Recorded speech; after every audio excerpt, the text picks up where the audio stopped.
Good day guys, so meron na naman tayong another issue na tatalakayin ngayong araw. Okay. So meron tayo ditong NB350. Yan. So ang problema nito, leak sa mga seal sa makina. Ngayon pakita ko sa inyo kung ano yung problema. Okay, so ayan. So meron na tayo naka-open. Ayan. So tinanggal ko na yung valve cover niyan. Dahil papalitan nga namin ng seal or ng valve cover assembly. So gagawin namin dyan, sasabay na rin namin yung manifold cleaning at saka yung EGR. So naging problema niya is yung seal dito. Ayan, sa pang-apat, no? And then meron na rin siya dito. Nag-uumpisa na yun sa first cylinder, no? Sa number 1. Ayan, kung makikita nyo may oil na si Papa. Medyo nabawasan na namin ng dumi yan. Pakita ko sa inyo yung valve cover na tinanggal. Hi guys, so yan na yung valve cover na tinanggal namin dyan. Ayan. So ito yung gasket ng valve cover. So matigas na rin. So ang naging issue nyan, ito. Yan. So makikita nyo, no, talagang nagkalat na yung oil. Yan. So ito yung pinakamalakas. Yan. Ito. Actually nalinis na namin yan, pero yan, pakat pa rin yung dumi, no? Yan, yung oil. And then dito nag-i-start na. Ang problema dito sa NB, buong valve cover siya yung papalitan. Yan. So yun ba, sabi nila nagagawa ng paraan, nilagyan doon ng silicone, pero hindi rin tatagal, no? So ang mangyayari talaga dito, papalitan natin ng buo. Ngayon, ang nagiging problema nito, tumitigas yung mga seal. Yan, yung goma. Dahil goma lang yan, tumitigas siya katagalan. Okay. Pati ito. So meron din yan seal dito sa side. Yung sa side na papalitan yan individually, no? Ang kaibahan lang dito sa ibabaw, talagang isang set yan. So, wala tayong mabibig seal na para dyan. Then ito na yung bago natin. Yan. So bumili kami original from Nissan North EDSA. North EDSA to, no? Kasama na yung gasket. Yan. Okay. So ang price niya 8,964 sa kasa. And then yung gasket niya is 1,364. Okay, yan. Meron na kayong guide sa price. So malalaman nyo na kung overprice yung mga pinupuntahan yung shop. So ito na yung bago. Yan. So ganyan yung bago from kasa, no? So meron na rin mga OEM nito, pero ang kinakabit ko is original. Ayan, yun yung mapapansin nyo, malambot pa yung mga goma nya compare dito sa papalitan natin. Then ililipat natin itong mga strap para maging mukhang original pa rin siya. Ang mawawala lang itong serial o yung barcode. Okay. So lilinisin na lang ni Master Boy yung paligid nung Master Boy yung para malinis pag ginamit. Okay guys, so bakit nga ba tumitigas, no? Ba't naninigas yung mga seal? Gaya ng sinabi ko sa ibang video ko, yung mga seal hindi mo maiiwasan talagang magpapalit ka nyan or bibigay yan dahil mga goma or yung iba naman dito sa engine bay is plastic. Kaya meron nagsasabi na pwede daw paanda rin yung sasakyan kahit magdamag. So gamitin mo yan, magdamag dyan, okay lang daw yon, basta maayos yung cooling system mo. Pero mali, no? Mali yan, maling paggamit ng sasakyan yan, no? Ang sasakyan ginawa talaga yan para lang sasakyan. So hindi mo siya pwedeng tulugan kasi maraming mga consequences, maraming mga maaaring mangyari, no? Ngayon bakit, no? Bakit sinasabi ko na hindi ko ina-advise o mali yung paggamit ng sasakyan na naka-steady running o umaandar yung sasakyan nang hindi tumatakbo sa mahabang oras. Okay, so paliwanag ko sa inyo yan. So ayun guys, ang engine room o engine bay ng ito, lalo to mga van. Advantage pa nga yung mga naka-hood. Itong van kasi, kung mapapansin nyo, sa nakapalibot sa kanya, may mga hose. And then radiator niya plastic. Plastic. Yan, pati yung timing cover niya plastic. Ayun, bulb cover plastic. And then may mga seal. May mga oil seal. Yan. Kagaya na to, rubber yan. Katagalan, pag tumigas, magli-leak. So, kailangan mong retire. Or lalagyan mo ng gasket maker. Kung hindi mo papalitan ng hose. So, yan yung mga mapiprevent mo. Or mapapahaba mo yung kanyang pagkaka-wear and tear. Pagka hindi gano'n ng paggamit mo ng sasakyan. Ano? Kagaya na to, yung mga sakit na yan. Plastic din yan. No? So, tumitigas din yan. Katagalan, pag tinanggal mo ngayon yan, pag press mo pa lang ng lock, napuputol na. So, hindi mo talaga maiiwasan yan. Yan, dito. Sa injector. Yan. Kung mapansin nyo, puro plastic na. Kung minsan nagkakaroon ng issue, yung makina o yung sasakyan, pagdating sa mga socket, yan, sa paglutong ng socket, sa paglutong ng wire, nagkakaroon ng loose, napuputol, o naglo-lose contact yung mga socket dahil matigas na. So, napapalitan naman lahat yan. Kaya lang, mayroong paraan ng paggamit para medyo tumagal. Okay? Kaya hindi ko ina-advise yung running engine na naka-standby sa sasakyan. Gagaya na to, yung makina na to, ang nagpapalamig niya sa makina is yung engine fan, no? Na usually ginagamit yan sa mga naka-hood. So, ang design kasi nitong NB350, naka-fan blade lang, ano? Hindi siya yung electronic na fan, kagaya ng Toyota Hiace. And then, Toyota Hiace, malayo yung radiator. So, nandun sa front yung radiator, malayo sa makina. And then, may dalawang fan na malaki. Ito, yan ang nagpapalamig sa kanya. And then isa pang maaaring madaling masira pagka ganun ang paggamit mo ng sasakyan, itong battery, no? So mapapansin nyo sa loob ng engine bay, nandito yung battery. Ang battery, natutuyo ang tubig niyan. Doon na nagkakaroon ng problema, inaabot niya na yung pagkasira dahil natutuyo ang tubig kahit maintenance pa yan. Kaya ang mga battery nito tumatagal ng 2 taon, nagpapalit na. Unlike dun sa mga kagaya ng Nissan Urban na sinundan nito, ang battery is nandun sa may stepboard, sa may pinto sa sliding, kaya medyo malayo sa makina. Hindi siya prone sa init ng makina para matuyo yung kanyang tubig. So yan ang nangyayari dun sa mga sasakyan na nakatabi yung battery sa makina. Ang nangyayari, natutuyo yung tubig.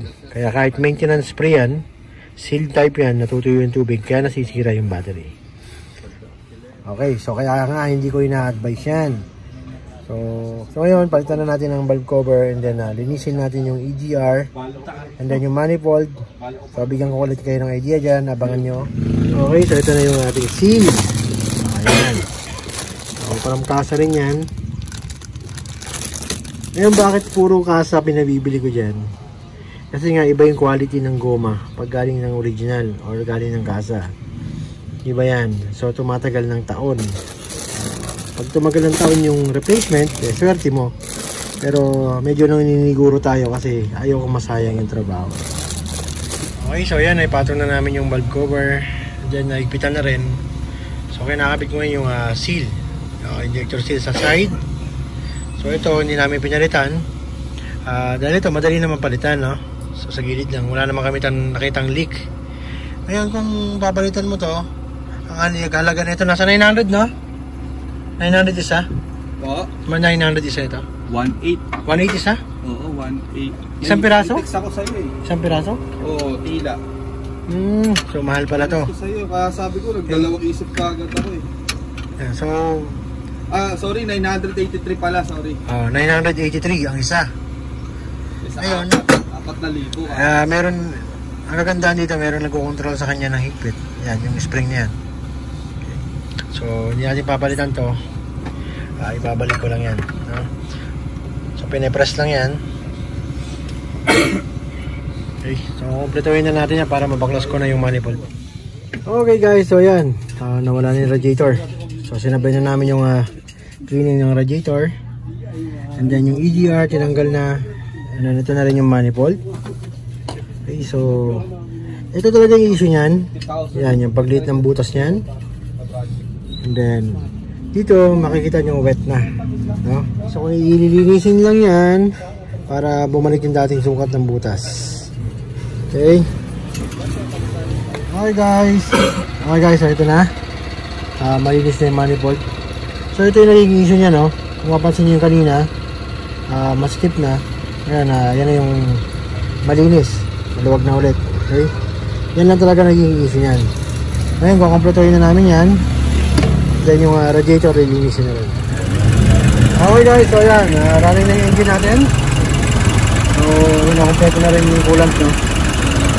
Then, siyempre, i-check natin yan kung mayroon pang leak. Yan. Hindi natin na-videoan kanina.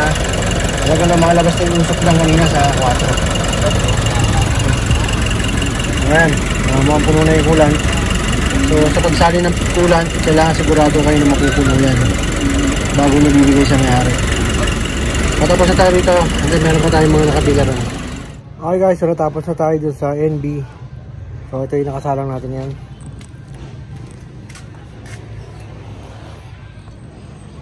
So Subaru Forester.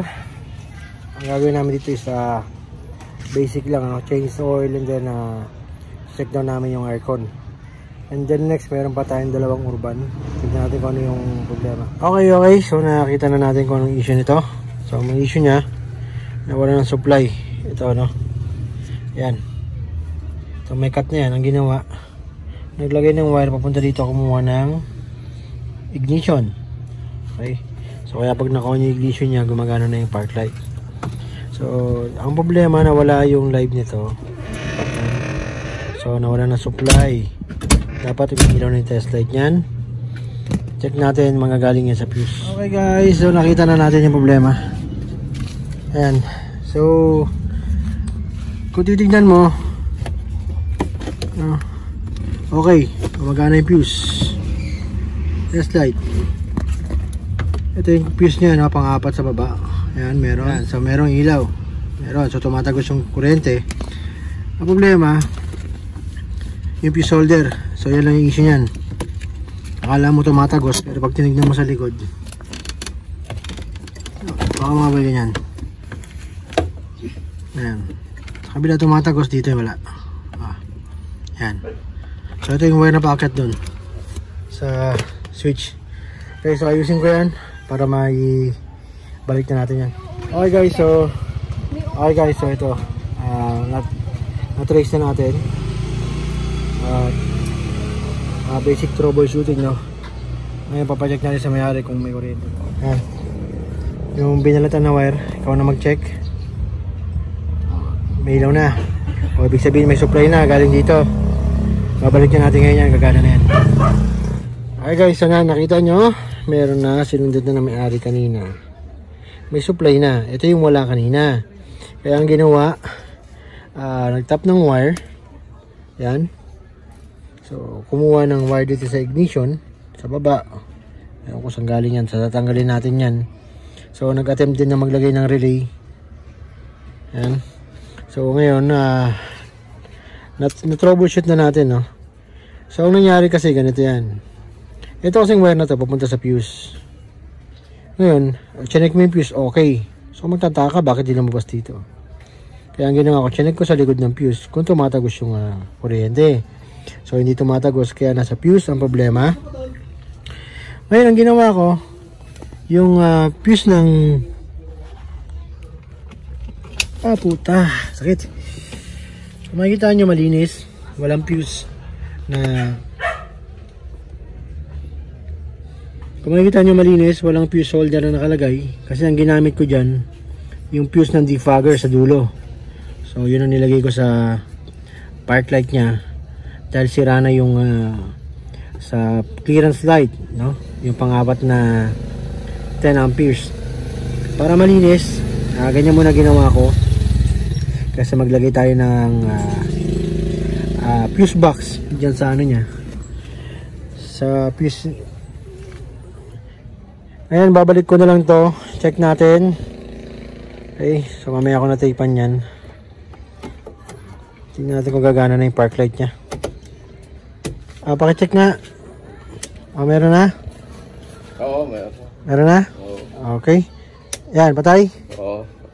Okay, so okay na. So tapean ko na lang to. Kukoberan ko na yan. Tatanggalin natin yung wire na ikinabit. Okay guys, so okay na yung electrical natin.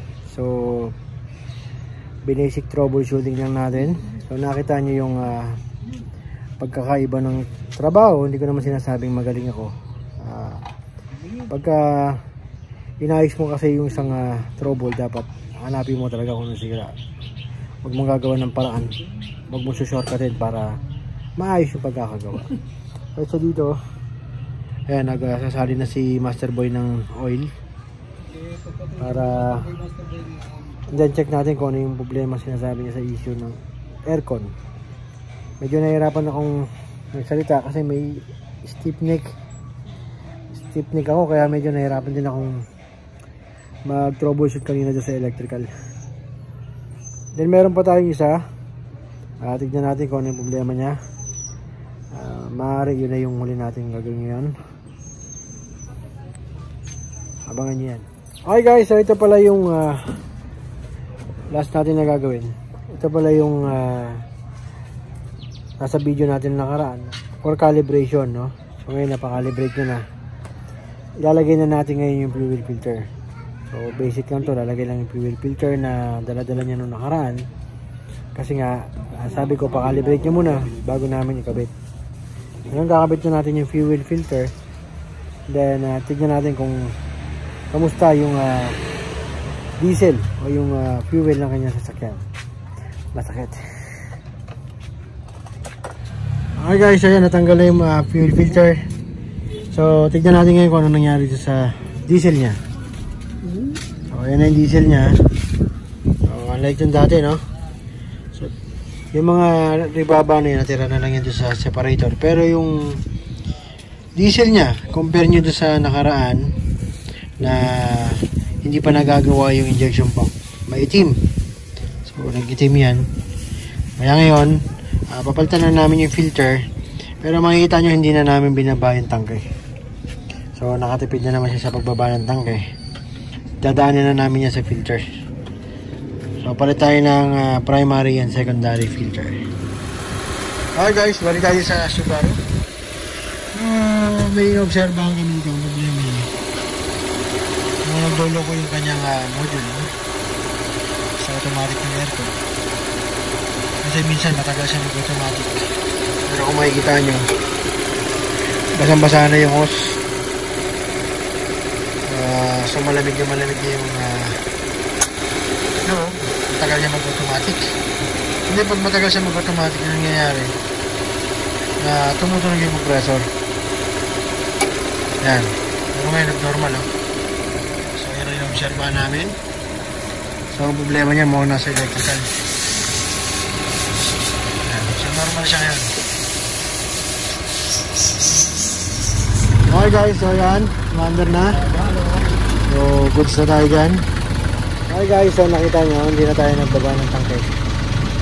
Ngayon kung gumagawa naman, gusto yung baba ng tangke, nasa inyo na yan, ha. Kaya lang ito, napakita ko naman sa inyo na nawala na yung pag-itim ng crudo.